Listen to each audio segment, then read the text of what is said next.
الرحمن الرحیم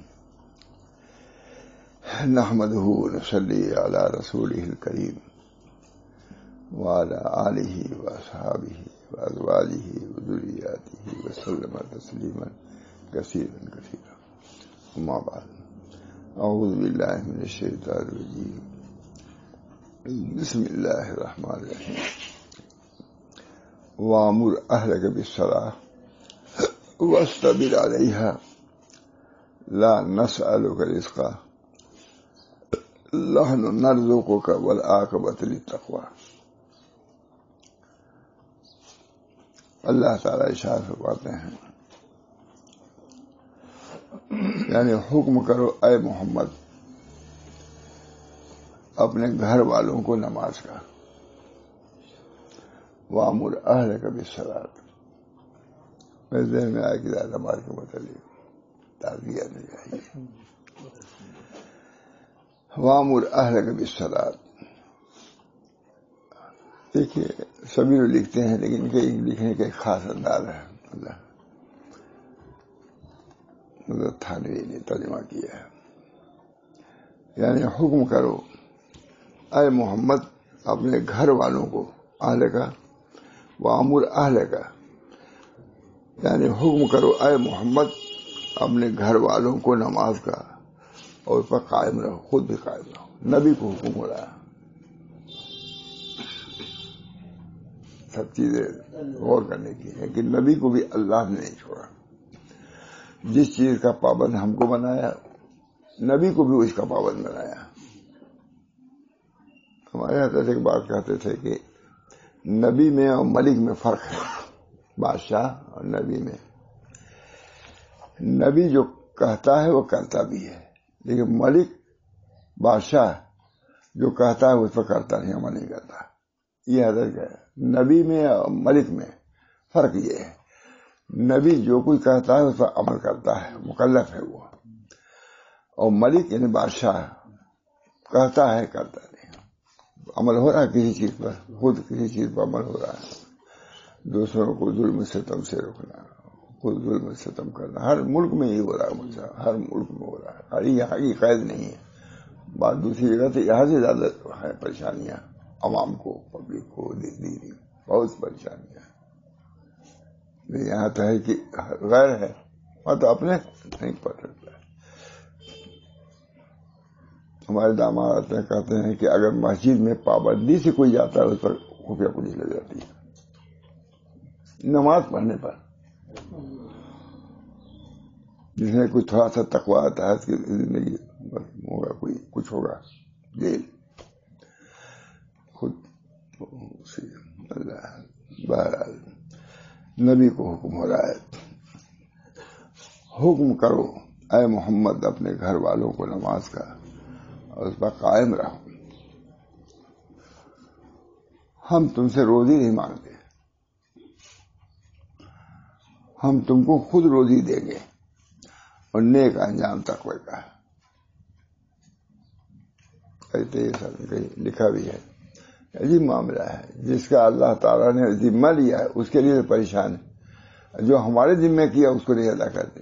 اپنے ذمہ اللہ نے کیا روزی کے لیا ہے، نہ لوگوں کا۔ یہ آتے نہایت تسلی بخش ہے مولانا۔ حکم کرو اے محمد وامر اہلک، اپنے گھر والوں کو اور اس پر قائم رہو۔ ہم تم سے روزی نہیں مانگتے، ہم تم کو خود روزی دیں گے اور نیک انجام تقوی کا۔ پھر دوسری آیت ہے وامر اہلک بالصلاۃ، اور اس آدمی چند فائد ہوا۔ جاننا چاہیے کہ اگرچہ مخاطب اس آیت کے پیغمبر خدا صلی اللہ علیہ وسلم ہے، مگر اس کا حکم اور وعدہ آپ کی امت کے ساتھ بھی متعلق ہے۔ بظاہر سے حضور کا، لیکن سب امت اس میں شریک ہے۔ جیسے نبی کو حکم ہے نماز کا اور روزی کا وعدہ، اسی طرح امت کے لیے بھی یہ ہے، نماز کا حکم ہے، قائم کرو اس کو، اقامت صلاۃ۔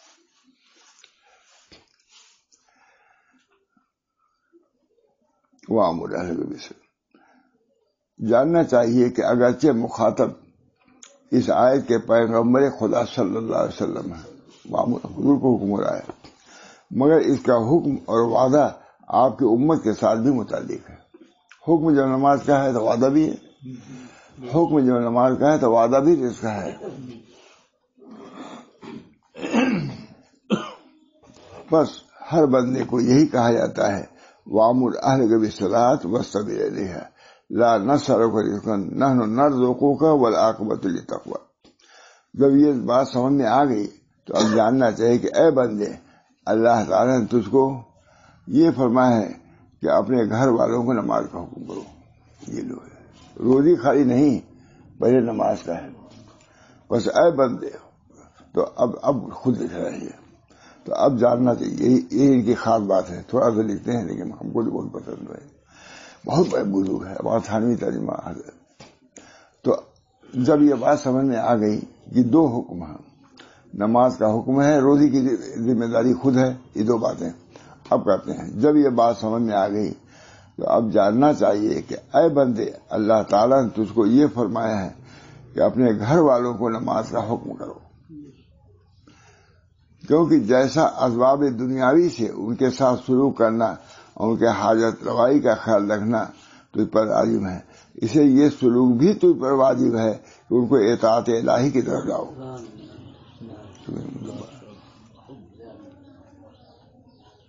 کیونکہ جیسے اسباب دنیاوی سے ان کے ساتھ سلوک کرنا، ان کی حاجت کا خیال رکھنا تم پر واجب ہے.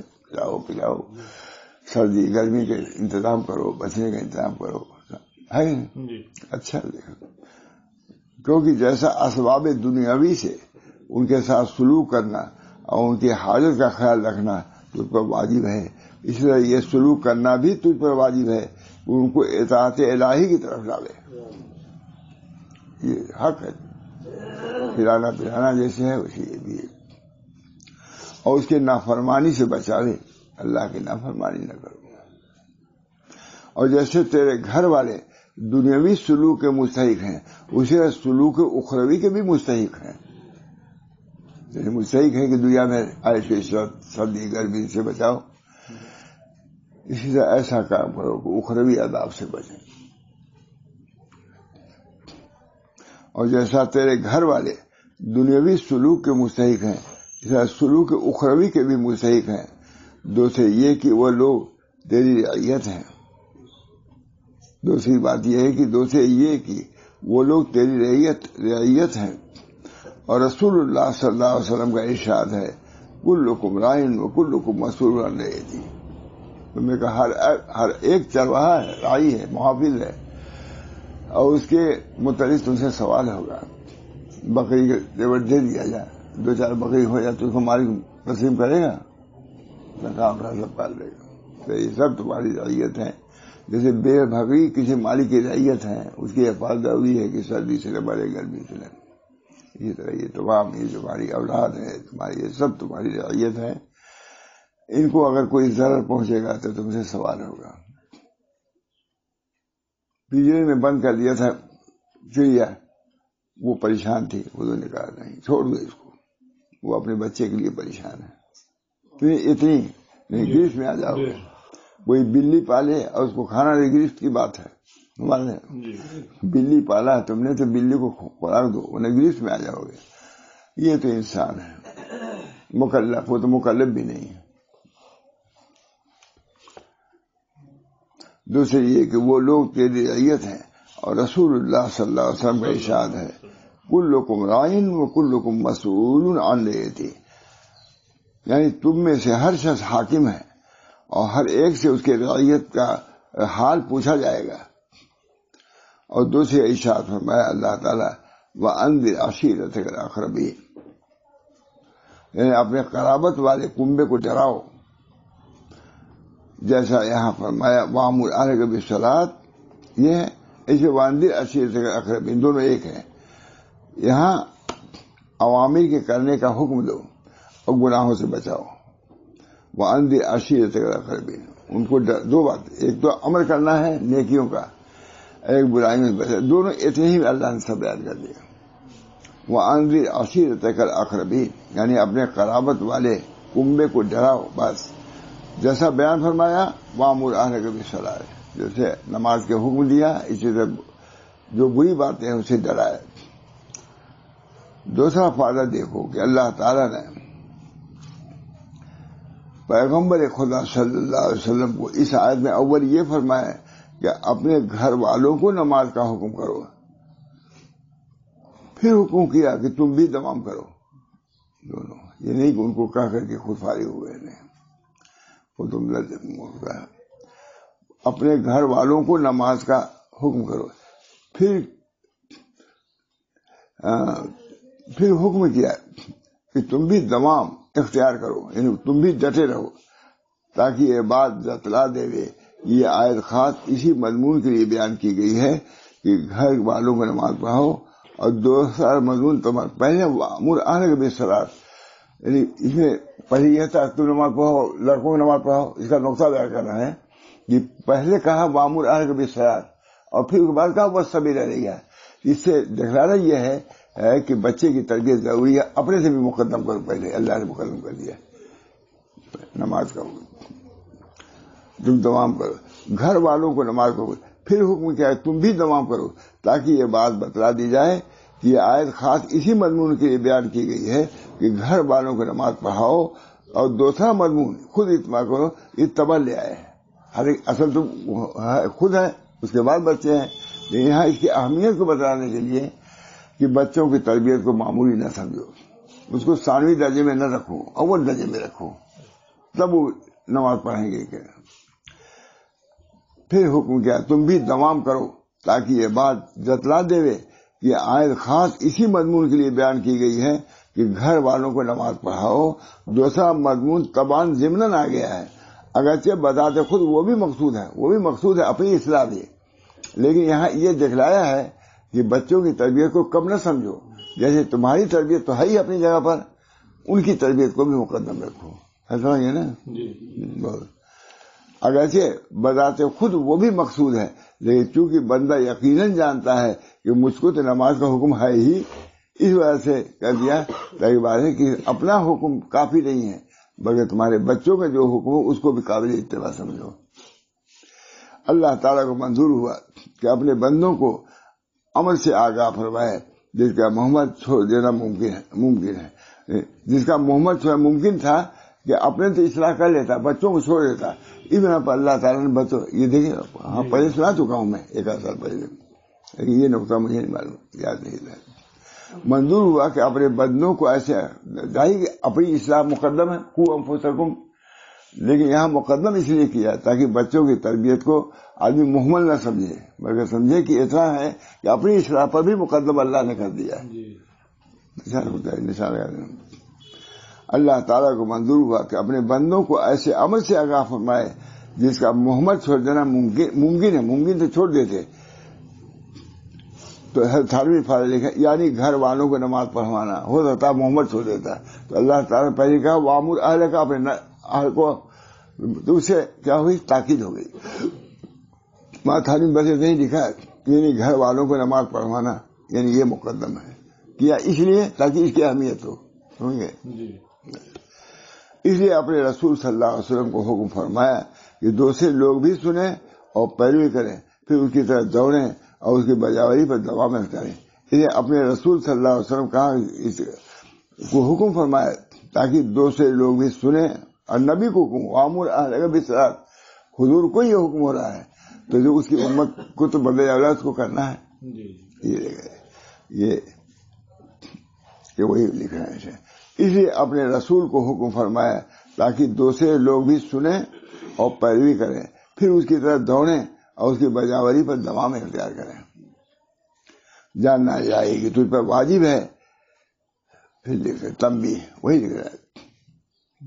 جاننا چاہیے کہ تجھ پر واجب ہے کہ اپنے گھر والوں کو نماز کا حکم کرے، جیسے بیوی، لونی، بیٹی اور ان کے سوائے جو اپنے متعلق ہوں، اور نماز چھوڑنے پر ان کو مارنا بھی جائز ہے حدیث میں. اور اللہ کے پاس تیرا یہ عذر مقبول نہیں کہ میں نے تو کہا تھا مگر انہوں نے سنا ہی نہیں. اسی لیے سنا یہ عذر مقبول نہیں کہ میں نے تو کہا تھا مگر انہوں نے سنا ہی نہیں. اگر گھر والوں کو یقین آ جائے تو اس پر ان کا نماز چھوڑنا اس قدر شاک ہے جیسے کھانا بگڑ جانا یا کسی ضروری کام کا رہ جانا، تو ہرگز نماز نہ چھوڑیں. اب یہ کہ ہمارے والد کو بہت تکلیف ہوگی، یہ ہو جائے گی، تو کبھی نہیں چھوڑیں گے. یعنی مطلب کہ اس امر کو مکمل نہیں چھوڑیں گے. مگر ان کو تو عادت ہو گئی ہے، کسی ضروری کام کا رہ جانا تو ہرگز نماز نہ چھوڑیں. مگر ان کو تو عادت ہو گئی ہے کہ تو ان سے اپنے حدود نفسانیہ میں مطالبہ کرتا ہے اور اللہ کے حقوق کا مطالبہ نہیں کرتا. وہ سمجھتے ہیں کہ اپنے معاملے میں تو سختی کریں گے لیکن اللہ کے معاملے میں نرمی کریں گے. اس بنا پر ان کو عادت ہوگی، وہ تمہاری بات بھی نہیں مانتے. بات صحیح ہے مجھے. اور اللہ کے حقوق کا مطالبہ نہیں کرتا. اسی بات سے وہ لوگ ان حقوق کی رعایت نہیں کرتے. وہ سمجھتے ہیں کہ والد صاحب ایک آدمی تو کہیں گے، نہیں کہیں گے، چھوڑ دیں گے کہ نہیں مانتے. کوئی کہے گا کہ مانتے ہی نہیں. بس کہا یہ نہیں ہے. تمہارے حقوق کی اگر رعایت نہ کریں تو تم اتنے پہ اکتفا نہیں کرو گے، سختی کرو گے ان پر. اسی بات سے وہ لوگ ان حقوق کی رعایت نہیں کرتے. اور جو شخص خود نماز کا پابند ہو اور اس کے گھر والے نماز نہ پڑھتے ہوں اور وہ ان کو تاکید بھی نہ کرتا ہو تو قیامت کے انہی لوگوں کی جماعت میں اٹھے گا جو نماز کو ضائع کرنے والے ہیں.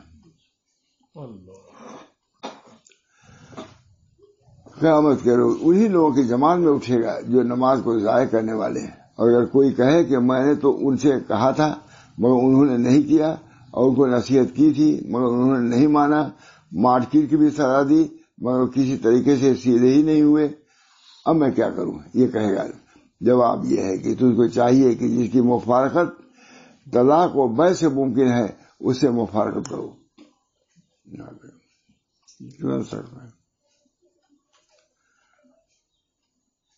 اگر لوڈی ہے تو میں بیچ دوں گا تم کو، اگر نہیں کرو گے طلاق دے دوں گا. اس سے مفارقت کر، اور جس سے مفارقت ممکن نہیں اس سے اعراض کر، اور اللہ کے لیے ان سے بولنا چھوڑ دے. کیونکہ اللہ کے لیے کسی سے جدا ہونا اللہ سے وصل کرنا ہے.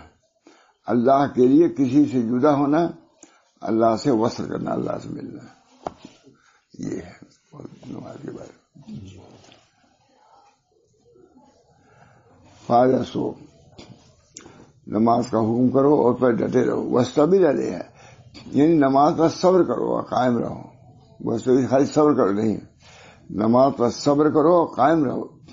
اس میں اشارہ ہے کہ نماز میں نفس کو کسی قدر تکلیف ہوتی ہے جو نفس پر شاک ہے، کیونکہ نمازیں لوگوں کے لذات و اشغال کے وقت میں آتی ہیں اور تقاضا کرتی ہیں کہ سب کو چھوڑ کر اللہ کے روبرو کھڑا ہو اور غیر اللہ سے بالکل فارغ ہو جاؤ. دیکھو صبح کی نماز کیسے نیند کی وقت آتی ہے، مشکل وقت ہے. اس وقت چھوڑنا حفظ نفس کو مشکل ہے مگر اس کا ثواب بھی بہت ہے. کیونکہ نمازیں لوگوں کے لذات و اشغال کے وقت میں آتی ہیں اور تقاضا کرتی ہے کہ سب کو چھوڑ کر اللہ کے روبرو کھڑے ہو جاؤ اور غیر اللہ سے بالکل فارغ ہو جاؤ. دیکھو صبح کی نماز کیسے نیند کے مزیدار وقت میں آتی ہے اور اللہ تعالیٰ حکم فرماتا ہے کہ اپنے حدود میرے حقوق کے لیے اور اپنی مراد میری مراد کے لیے چھوڑ دو. اپنے حدود میرے حقوق کے لیے، اپنے حدود میرے حقوق کے لیے. اچھا جملہ ہے. اللہ تعالیٰ ترجمہ ماتھانی اللہ تعالیٰ کو حکم فرماتا ہے کہ اپنے حدود بندے کی چیزیں میرے حقوق، میرا حق ہے تم پر، تم میرے بندے ہو، میں مالک ہوں، میں خالق ہوں، میرا حق تم پر ہے. اس لذت کو چھوڑ کر کے میرے حق کو ادا کرو. اب یہ سب سمجھے آدمی تو سب آسان ہو جائے. یہ حال بنانا چاہیے ہم سب کو. بہت سی چیزیں ایسی ہیں.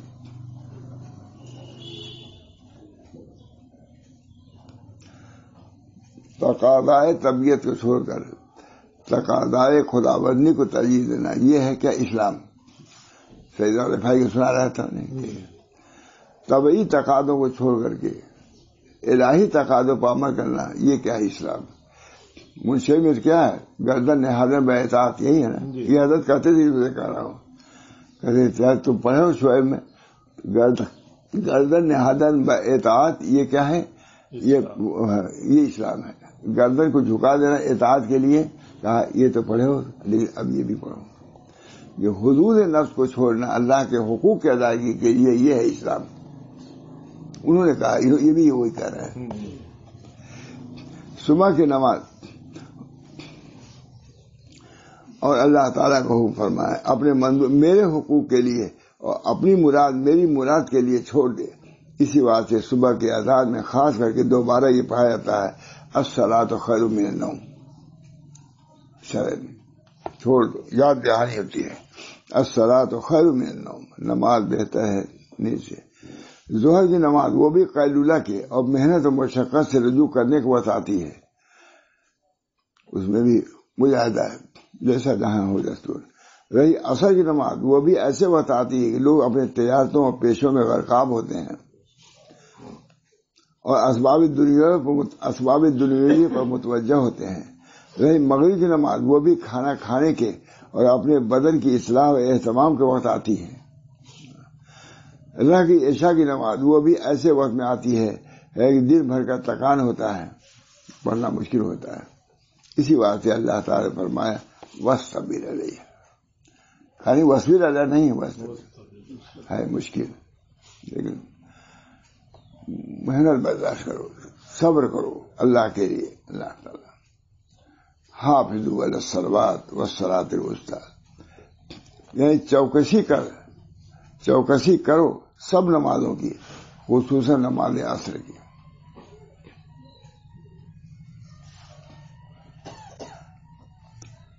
اللہ تعالیٰ نے فرمایا ان الصلاۃ کانت علی المؤمنین کتابا موقوتا.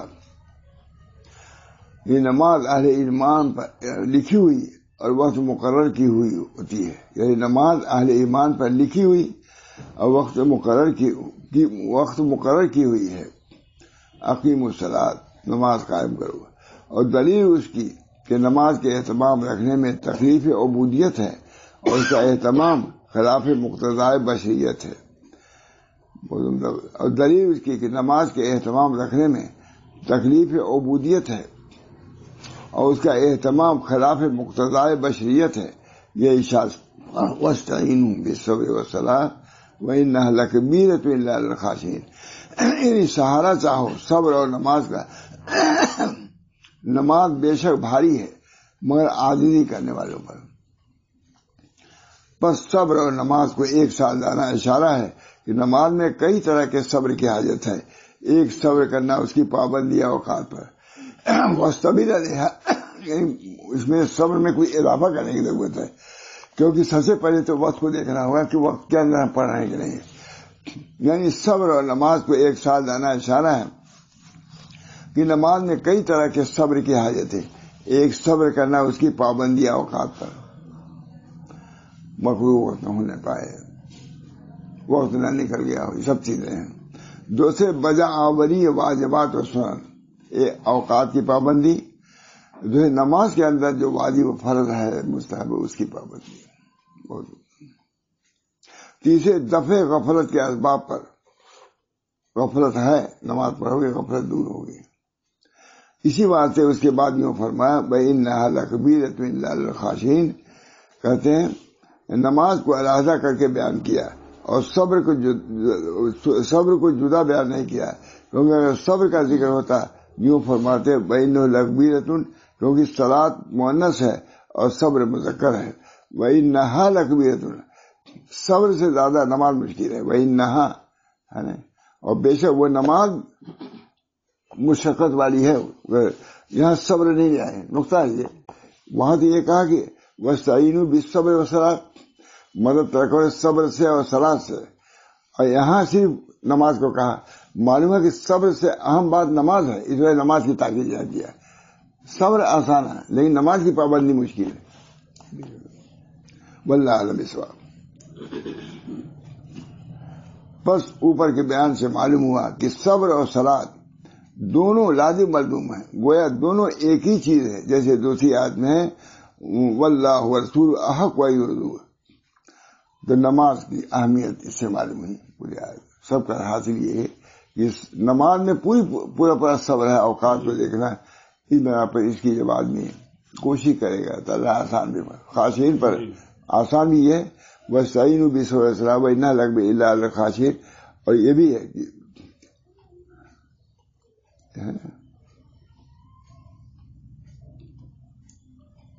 ہاں وَإِنَّهَا لَكَبِیرَةٌ إِلَّا عَلَى الْخَاشِعِینَ. خاشعین پر مشکل نہیں، بڑا تو ہے لیکن جو خشوع کرنے والے ہیں، اللہ سے ڈرنے والے، ان کے لیے آسان ہے.